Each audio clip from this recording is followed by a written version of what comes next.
Hi. So, originally I had decided to do random reflections, and then that just felt too disorderly. So then I decided to start from the beginning. Um, and so I started the last time I ended up in the hospital, which was almost a year ago for my Crohn's, and that just didn't feel right. So I prayed about it, and then I feel like I really need to start at the beginning. So I did write an autobiography several years ago. It's 20 pages long, typed, but and that's just part of it. I didn't include so much of it, but it was yeah. We'll just go through it, and we'll take it one page at a time, or somewhere around there, so it doesn't get too long. Okay, it's called "Victim of the Catholic Church and How She Saved My Soul." I don't remember how old I was when the abuse started. I just remember it being a really bad part of my life.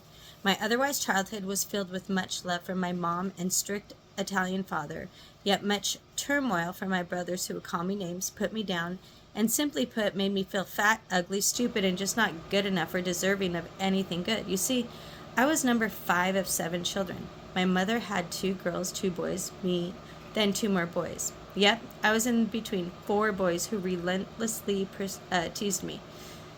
Although I felt quite inferior, I know that my parents gave me the best upbringing they possibly could. In fact, I remember swinging on our circular branch, which hung a good 10 to 15 feet up in the highest of that old tree's branches, singing songs to God. As I made up lyrics, I would hum a tune in my head while kicking from one spot on the tree, doing a 360, and then going to the other side of the trunk, then back to where I started, and I would continue that pattern for hours. All that while my heart exuded praise and thanksgiving to God. He always made me feel loved, beautiful, light, and most of all significant for no reason whatsoever. Truly, I have my parents to thank for forcing us to go to church every week, learning our Lutheran, at that time, religion, and of course my infant baptism, which made me an instant child of God. I'm going to scroll down a little. Oh, there it is. However, what they did not know was that whenever Grandma and Grandpa would visit, my grandfather would molest me. Not only would he molest me, but his controlling mental games really warped my mind. For example, he would trap me in between his legs by crossing them, with little me being squeezed in between them so I couldn't go anywhere. I'd beg for him to let me go. I'd say I have to go to the bathroom. That only worked once or twice before he ignored my pleas. He'd also hold me down on the bed with his body weight while grasping my wrists and pinning my head down with his head and lips. Complete control over me was his optimal goal. His mental games also locked me into places where I couldn't escape.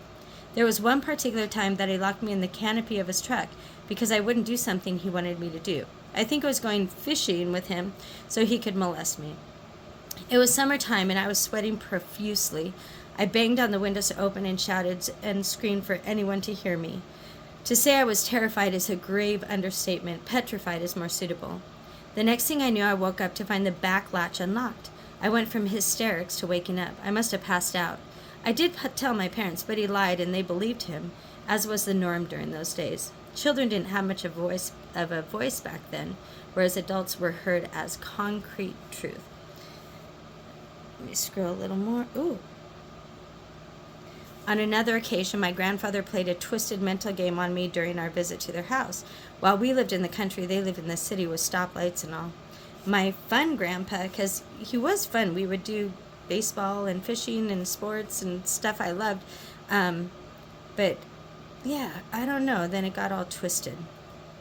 So my fun grandpa let me steer his truck while he let go and pursued to molest me. When I fought to get away towards the passenger window, he told me that if I let go of the wheel, we'd crash and die.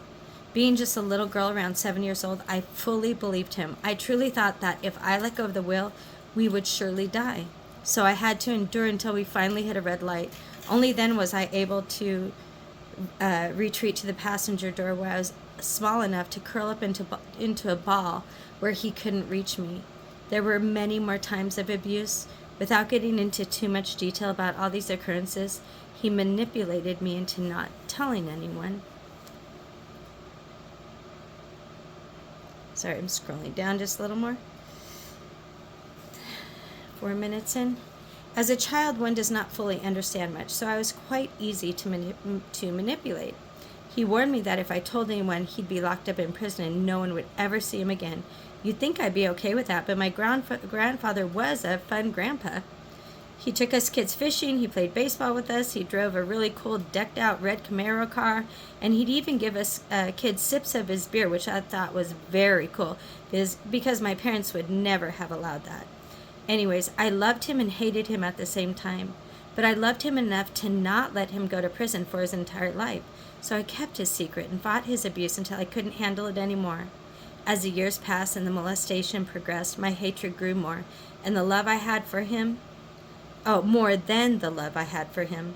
That's when God, through my guardian angel, allowed the perfect storm to occur, and I told my parents. I think I was in the 3rd grade when I could no longer stand being around him.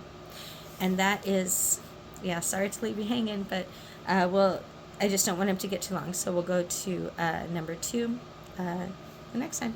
God bless. Bye-bye.